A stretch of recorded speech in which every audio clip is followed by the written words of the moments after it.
जय श्री कृष्ण। संक्षिप्त महाभारत भीष्म पर्व, शिविर स्थापन तथा युद्ध के नियमों का निर्णय।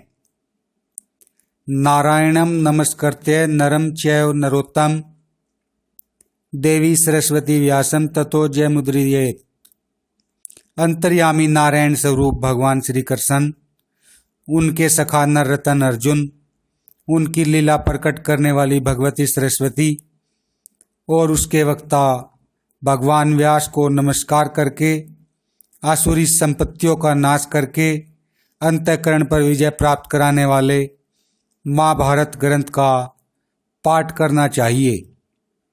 जय श्री कृष्ण। जन्मेजय ने कहा, मुने, अब मैं यह सुनना चाहता हूँ कि कौरव, पांडव, सोमक तथा नाना देशों से आए हुए अन्य राजाओं ने किस प्रकार युद्ध किया।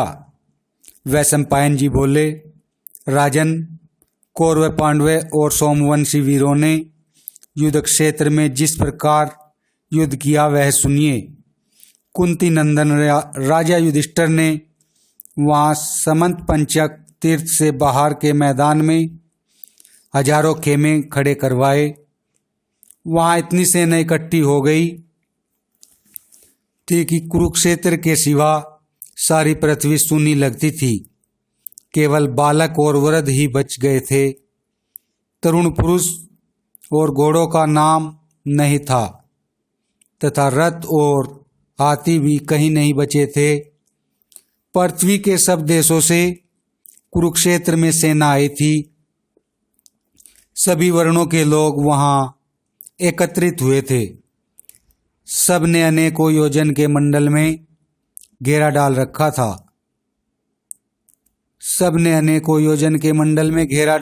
था। उनके घेरे में देश, नदी, पर्वत और वन भी थे। राजा युधिष्ठिर ने सबके भोजन पान का उत्तम प्रबंध किया था। जब युद्ध का समय उपस्थित हुआ तो उन्होंने इस पहचान के लिए कि वह पांडव पक्ष का योद्धा है, सबके नाम, आभूषण और संकेत निश्चित किए। दुर्योधन ने भी समस्त राजाओं को साथ लेकर पांडवों के मुकाबले में व्यूह की रचना की। युद्ध का अभिनंदन करने वाले पंचाल देशीय वीर दुर्योधन को देखकर हर्ष से भर गए और बड़े बड़े शंख तथा रणभेरियां बजाने लगे। तदंतर एक ही रथ पर बैठे हुए भगवान श्री कृष्ण और अर्जुन ने भी अपने अपने दिव्य शंख बजाए। उन 5 जने और देवदत्त नामक शंखों की भयंकर आवाज सुनकर कौरव योद्धाओं के मलमूत्र निकल पड़े। इसके बाद कौरव, पांडव और सोमवंशी वीरों ने मिलकर युद्ध के कुछ नियम बनाए और उन युद्ध संबंधी धार्मिक नियमों का पालन करने के लिए अनिवार्य कर दिया। वे नियम इस प्रकार थे। प्रतिदिन युद्ध समाप्त होने पर हम लोग पहले की ही भांति आपस में प्रेम पूर्ण व्यवहार करें। कोई किसी के साथ छल कपट न करे।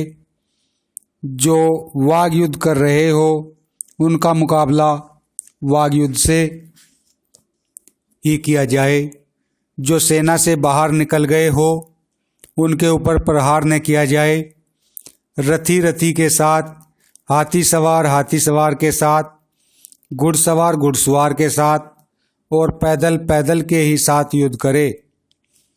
जो जिसके योग्य हो, जिसके साथ युद्ध करने की उसकी इच्छा हो, वह उसी के साथ युद्ध करे।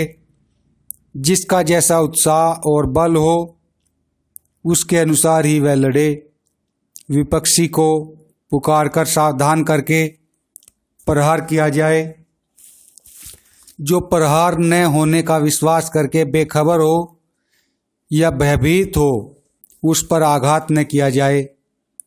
जो किसी एक के साथ युद्ध कर रहा हो उस पर दूसरा कोई अस्त्र शस्त्र न छोड़े। जो शरण में आया हो या युद्ध छोड़कर भाग रहा हो या जिसके अस्त्र शस्त्र और कवच नष्ट हो गए हो, ऐसे निहत्तों का वध न किया जाए। सूत बार ढोने वाले, शस्त्र पहुंचाने वाले तथा बेरी और शंख बजाने वालों पर भी किसी तरह प्रहार न किया जाए।